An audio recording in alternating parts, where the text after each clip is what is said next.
एक लड़की जिसकी आंखों से आंसू बह रहे थे और वो रोते हुए भी काम कर रही थी।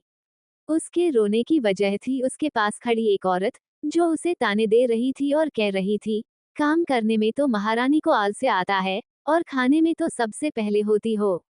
इतना सुनते ही वो रोती हुई लड़की काम को जोर से पटक कर बोली, बस अम्मा, अब बहुत हुआ। इतने साल तक आपने मेरे पास ही सारा काम करवाया। अरे, यहाँ बाकी भी बहुत लड़कियां हैं, उन्हें भी काम करना चाहिए।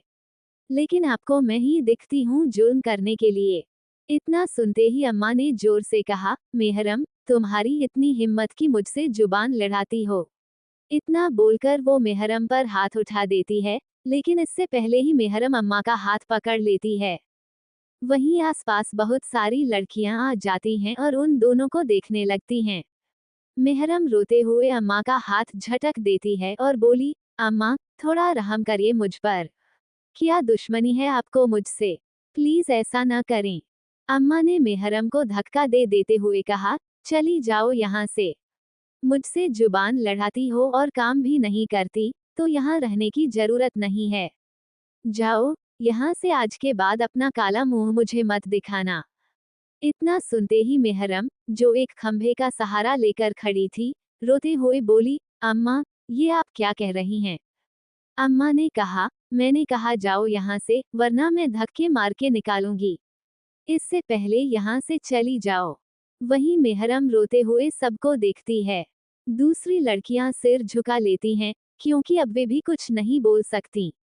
अम्मा ने कहा, जाओ यहाँ से। इतना सुनते ही मेहरम रोते हुए भागकर वहां से चली जाती है। अम्मा बाकी सबको देखते हुए बोली, सब अपना काम करो, और उसे कोई भी रिश्ता नहीं रखेगा। इतना बोलकर वो भी वहां से दूसरी तरफ चली जाती है।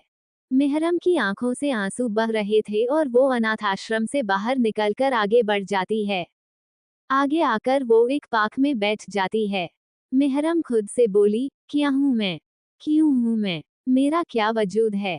क्या मैं इतनी बुरी हूँ कि सब मुझे नफरत करते हैं? क्यों? इतना सोचते सोचते उसकी आंखों से फिर से आंसू बह जाते हैं। थोड़ी देर रोने के बाद वो खुद को शांत करके आंसू पोंछ लेती है और खड़ी होकर अपने आप से कहती है, नहीं, मैं हार नहीं मान सकती।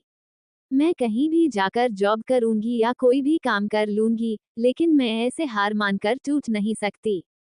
इतना बोलकर मेहरम वहां से पार्क से बाहर निकल जाती है।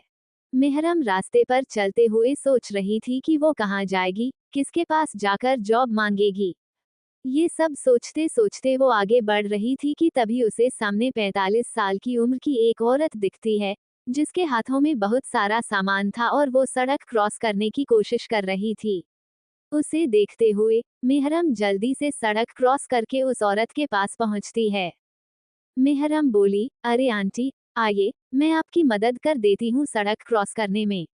इतना बोलकर वो बिना पूछे ही उस औरत के हाथ से 2 बैग ले लेती है और उन्हें देखते हुए कहती है, चलिए अब। वो औरत भी मुस्कुराते हुए मेहरम के साथ आगे बढ़ जाती है। सड़क के दूसरी तरफ आकर मेहरम ने कहा, ये लीजिए आपका सामान। तभी वो औरत, जिसका नाम सुमन था, ने कहा, अरे बेटा, तुम कितनी खूबसूरत और प्यारी हो। तुमने मेरी मदद कर दी, तो थैंक यू। वहीं मेहरम ने कहा, अरे नहीं आंटी, थैंक यू की बात नहीं है। सुमन जी बोली, वैसे तुम कहाँ पर रहती हो? इतना सुनते ही मेहरम का चेहरा उदास हो जाता है। मेहरम मायूसी से बोली, वही तो, अब कोई सहारा नहीं है मेरा। बस काम की तलाश में हूँ, और कहीं रहने का घर मिल जाए, इसी के लिए जा रही हूँ क्योंकि मैं अनाथ हूँ और अब मुझे अनाथ आश्रम से निकाल दिया गया है। इतना सुनते ही सुमन जी भी थोड़ी उदास हो जाती हैं। लेकिन उसी के साथ उनके चेहरे पर मुस्कान भी आ जाती है, और वो बोली, फिर तो अच्छा हुआ। इतना सुनते ही मेहरम हैरान हो जाती है। तभी सुमन जी बोली, अरे, मैं फरहान मलिक फैमिली में काम करती हूँ, जो बहुत अमीर और फेमस हैं। मुझे फिलहाल एक खाना बनाने में मदद करने वाला चाहिए। तो क्या तुम्हें खाना बनाना आता है? क्या तुम मेरे साथ काम करोगी? इतना सुनते ही जैसे मेहरम को कोई खजाना मिल गया हो, वो बोली, हाँ हाँ आंटी, क्यों नहीं। मैं जरूर काम करूंगी। मुझे सब कुछ बनाना आता है। लेकिन मेहरम को कहाँ पता था कि उसकी जिंदगी की असली जंग और किस्मत के सारे खेल अब शुरू होने वाले हैं। मेहरम का जवाब सुनकर सुमन जी भी खुश हो गईं और वो मेहरम को गले लगा लेती हैं। लेकिन मेहरम, जिसे कभी प्यार मिला ही नहीं, वो एक दो पल के लिए चौंक गई, लेकिन अगले पल वो भी सुमन जी के गले लग जाती है। कुछ पल बाद दोनों अलग होती हैं। सुमन जी बोली, ठीक है, अब चलो, मुझे देर हो रही है, घर चलते हैं। फिर दोनों सारा सामान लेकर टैक्सी में मलिक मेंशन जाने के लिए निकल जाती हैं। रास्ते में सुमन जी ने मेहरम को सब कुछ बताया कि वहाँ कैसे रहना है, किससे बात नहीं करनी और बिना बात कुछ बोलना भी नहीं है, ज्यादातर चुप ही रहना है। ये सब बातें सुनकर मेहरम को अजीब लग रहा था, लेकिन उसने सोचा बड़े लोग ऐसे ही होते होंगे, इसलिए वो बिना कुछ बोले सब सुनती रही। कुछ वक्त बाद टैक्सी एक बड़े से गेट के बाहर आकर रुकती है। सुमन जी और मेहरम दोनों ही बाहर आकर टैक्सी वाले को पैसे देकर सामान लेकर आगे बढ़ जाती हैं। जब मेहरम सामने इतना आलीशान महल देखती है, तो वो शॉक्ड रह जाती है। कुछ पल में होश में आकर वो फिर से सुमन जी के पीछे चलने लगती है। सुमन जी मेहरम को बंगले के पास बने गेस्ट हाउस दिखाते हुए बोली, ये देखो, इसमें मैं रहती हूँ, और अब आगे से तुम भी रहोगी। वहीं मेहरम सामने देखकर अपना सिर हिलाती है। फिर वो आसपास के बहुत सारे बॉडीगार्ड को देखकर पूछती है, इतने सारे गार्ड क्यों हैं यहाँ पर? तभी सुमन जी ने कहा, ये सुरक्षा के लिए है। और अब तुम ज्यादा ना बोलो, सिर्फ काम से मतलब रखना, वरना यहाँ के लोग थोड़े खतरनाक हैं। अब चलो, घर के अंदर, मैं तुम्हें तुम्हारा रूम दिखाती हूँ।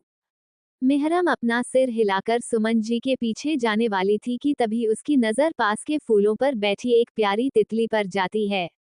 वो सब भूलकर उस तितली को पकड़ने के पीछे दौड़ पड़ती है।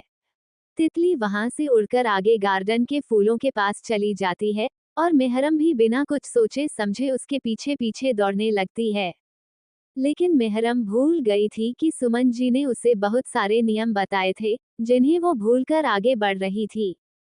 प्यारी तितली के पीछे भागते भागते मेहरम की नजर अचानक एक सामने बैठे कुत्ते पर पड़ती है।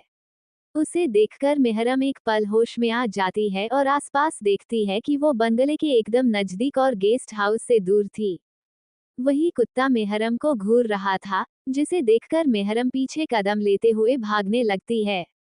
इस बीच वो कुत्ता भी मेहरम के पीछे भागने लगता है, लेकिन मेहरम चिल्लाती इससे पहले ही वो किसी से टकरा जाती है और गिरने लगती है।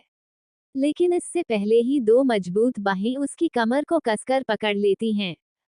मेहरम के बाल हवा में लहराते हैं और उसकी आंखें बंद थीं। उस व्यक्ति ने मेहरम को कमर से थाम रखा था। जब मेहरम को दर्द महसूस नहीं होता, तो वो धीरे धीरे अपनी आंखें खोलती है और उसकी ग्रे ब्राउन रंग की आंखें उस शख्स की आंखों से टकराती हैं।